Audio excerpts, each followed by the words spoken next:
Welcome to the YouTube of channels. It doesn't make sense, but sense make money. 100%. But yeah, guys, welcome to the channel. And today we are reacting to No Go Zones, Cape Flats. What? No Go Zones, Cape Flats. Gangs at war. Enter at your own risk. So yeah, for those that lives in the Cape Flats, well, so let's just tell the people they should come visit here. There's just people come to visit this place, Mitchell's Plain, wherever, and they never want to leave again, bro. That's not what the media said it's out to be. I'm joking, guys. But yeah, it's a struggle here. But let's react to this, man. Let's check this out. I mean, yeah, react, same thing.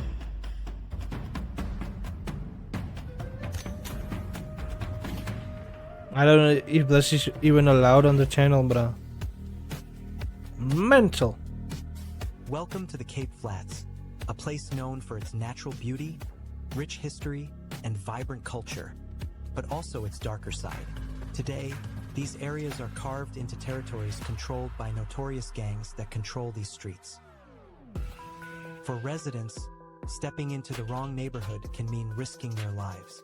Despite efforts by law enforcement and community leaders, the Cape Flats remain in the grip of gang violence.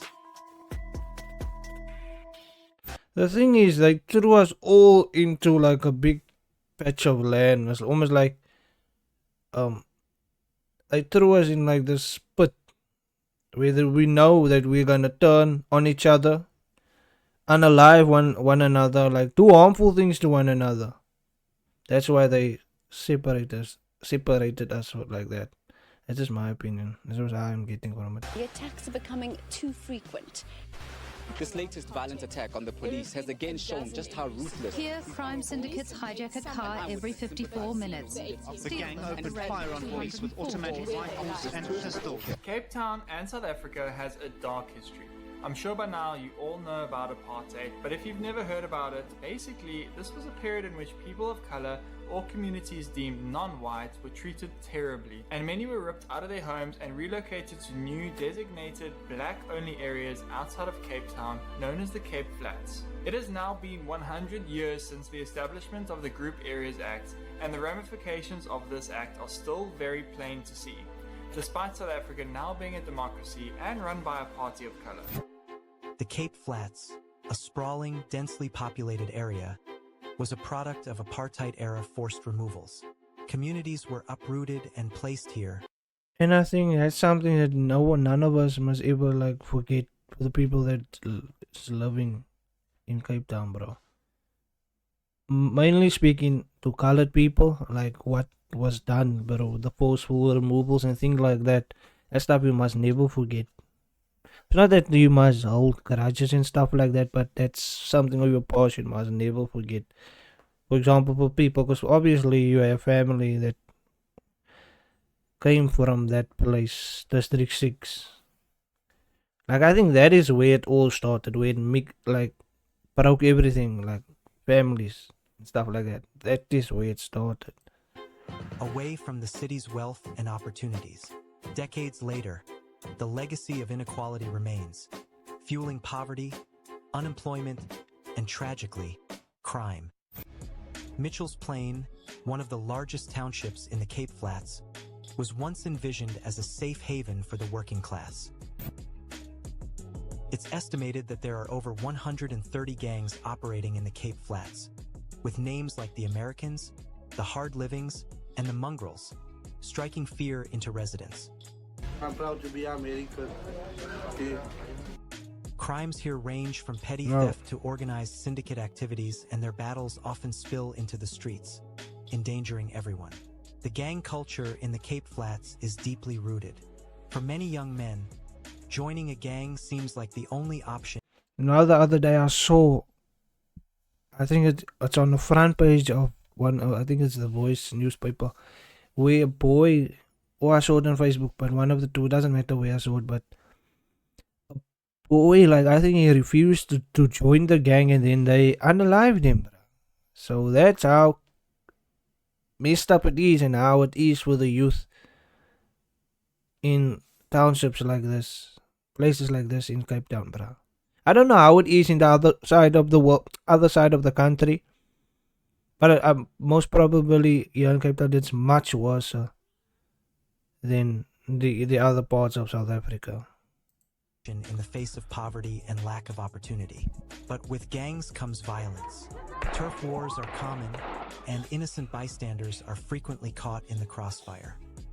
During the circumstances in Menenberg, it's not right. This place is terrible, it's terrifying. And the way I grow up in violence, crime, it's really not on. Our children getting killed each and every day. Can't go to school, schools are closing. Friends, close friends, relatives getting shot daily with guns. People don't even want to come visit me just because I stay in Menenberg. The area where I stay in is very difficult. I can't even explain it in many words.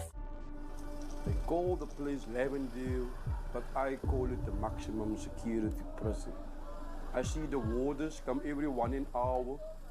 If they can put a roof over Lavendale, then it is a prison. The Cape Flats have been dubbed the narcos suburbs. The drugs trade is everywhere here. It's the main employer. It can put food on the table when no one else will. And according to a recent report, the police are as complicit in this drugs economy as the gangs themselves. Everywhere shootings, you see, but Lavendale is the populous place. You can ask the kids here. They can't play that side and that side, they just play here because the gangsters can shoot anytime. They call it the kill me quick time because here you die quickly. Especially when you see a shooting, someone's dead, you get killed very quickly. So you get killed for just witnessing it? Yeah. You get killed by just witnessing something. Wow. Too late. And we can't even come out and buy bread or whatever. You can't buy nothing here. Because why you must first watch where's the people standing. You don't know if you go to school, if you're gonna live, or when you come back, you're gonna live. You don't know what's going to happen. It's freak sad. Unemployment in Menenberg is alarmingly high, and many young people are drawn into gang culture as a means of survival. Schools have become battlegrounds, with classes interrupted by gang-related shootings. These gangs continue to grow daily as new young recruits are. And the crazy thing is, bruh, the government, I don't see them focusing on fixing things like this, bruh. I don't see them even doing that. And my main focus is on fixing other things like the road and things like that, bruh. But if you're going to fix that first, the people that's inside there are not safe and stuff. It's still going to be messed up. Are joining daily.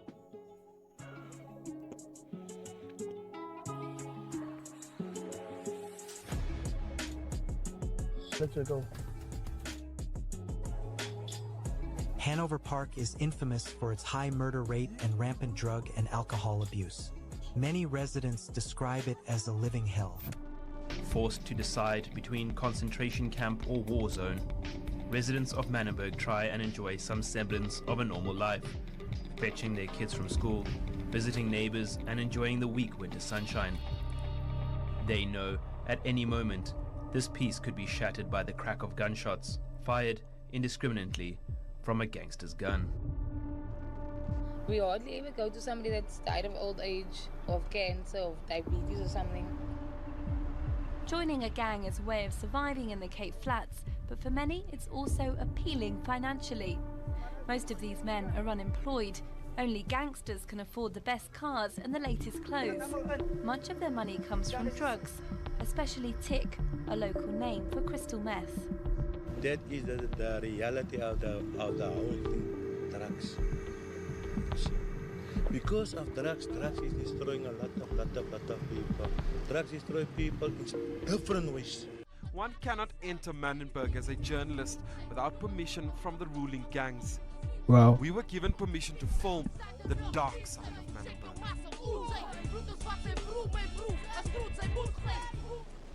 It's believed at least 30 gangs operate in the city, including the Americans, the 28s, the Dixie Boys, the Sexy Boys, and the Junkie Funky Kids.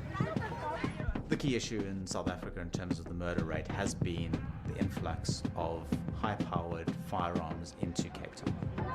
Many of these guns aren't coming from criminal networks, but from the police. In 2016, Chris Prinsloo, a former police colonel, pleaded guilty to selling 2,400 guns to an arms dealer who sold them on to gangsters. Do you know how many police did we have? Do you know how many police Wow. we have that bring us guns, bring us bullets, everything? The police brings you weapons. The police! They have nothing to give us guns. They steal it by the police station. They take his own gun and they give it for us for money. And they told they by the police station they were robbed with a gun, but we got a gun. Graffiti exhibits portraying Wow. gangster life are Jeez, prominent. basically inside jobs.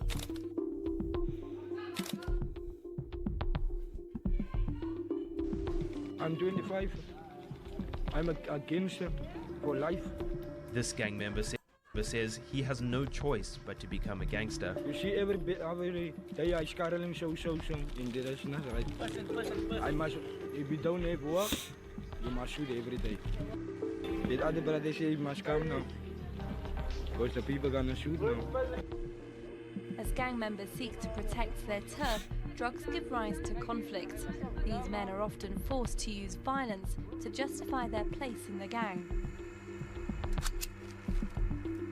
So why I defend my territory is with fighting, guns, knives, anything we can get, any weapons at shop also. No, today nothing is for free today. I rather sell myself as to give it away for free. Then Yeah. I won't do it. I rather make from this thing benefit because this is what God gives to me. Because there's no job. Who's gonna give you a job? Not even a one random person give you here for free. These gangs also have relationships with prostitutes. Wow. Time to take the road to a destination that promises a new form of income. West Coast Road. As the number of addicts rises, so does the number of these women on the streets. And her young competitors are willing to do anything their clients want for a smaller amount of money. The cheaper you become, the more weak you become on the road and the more weaker the clients become on us girls that don't charge so little. I fight men, I fight females, and I secure myself.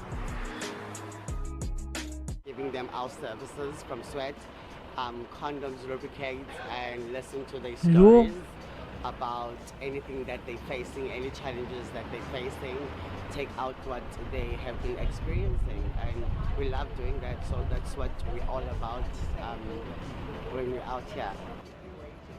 Okay, it's mostly dangerous because we get clients that are high sometimes, maybe they are drunk, and clients maybe who don't even have money, and they'll just have sex with them and be beaten up or be even told that I'm not even going to pay you.